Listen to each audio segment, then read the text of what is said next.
of Taylor Swift were really left upset and empty-handed last year after attempting to buy tickets for the superstar's tour. The viral outrage that followed went all the way to Capitol Hill, leading to Tuesday's Senate Judiciary Committee hearing examining Ticketmaster and parent company Live Nation's dominance within the industry. Yeah, talk about a mess. We're joined now by Rolling Stone singer-writer Brittany Spanos and ABC News contributor my friend Mike Muse. Good to see you both. Good to be here. All right, Mike, let's start with you. When did, acquiring tickets become such an issue? There were days when, our days when you used to, could pay $50, $100 for a concert.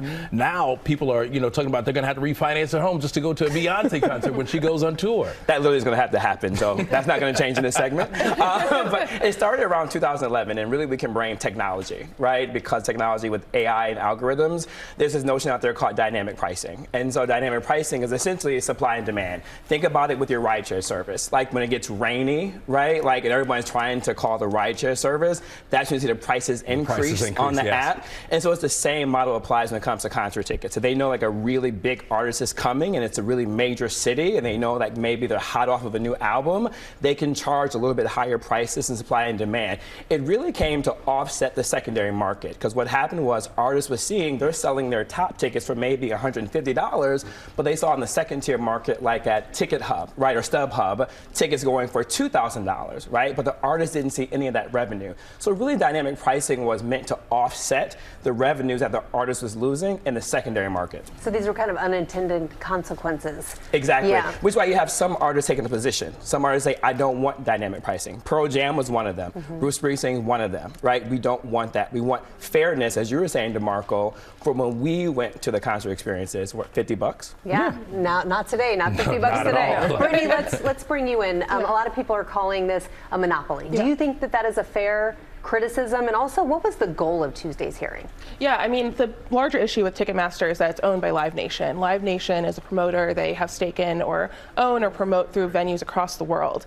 And when you have a giant like Live Nation who has a stake in these venues and works with them, and they want to use Ticketmaster to sell the tickets, that kind of creates no competition. There are very few other ticketing platforms that are being used now by these venues because they feel threatened, or they feel like they can't get a say in or get any sort of stake in those venues and be able to be used. So that's the issue, is there's no competition. So when you have this dynamic pricing, Ticketmaster is the one kind of gaining all the money from every concert, every major concert, and especially people like Taylor Swift and all of these major artists who can only play certain kinds of venues, stadiums. They can't play clubs across America. That would create different problems, but all these venues are owned or work with Live Nation. So, Brittany, now that Congress is involved, what do you think the outcome will be?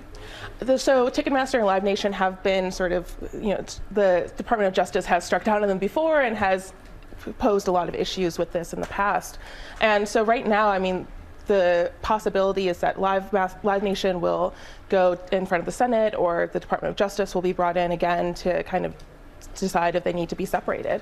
And I think the hope is that there will be more competition in the market. The hope is that it'll be easier for fans to be able to get tickets, get more affordable tickets, and have an easier time trying to see their favorite artists live. Okay, let's talk about this hearing, because one of the aspects that's gotten a lot of attention is a number of senators were using Taylor Swift lyrics to try to make their point. Take a listen.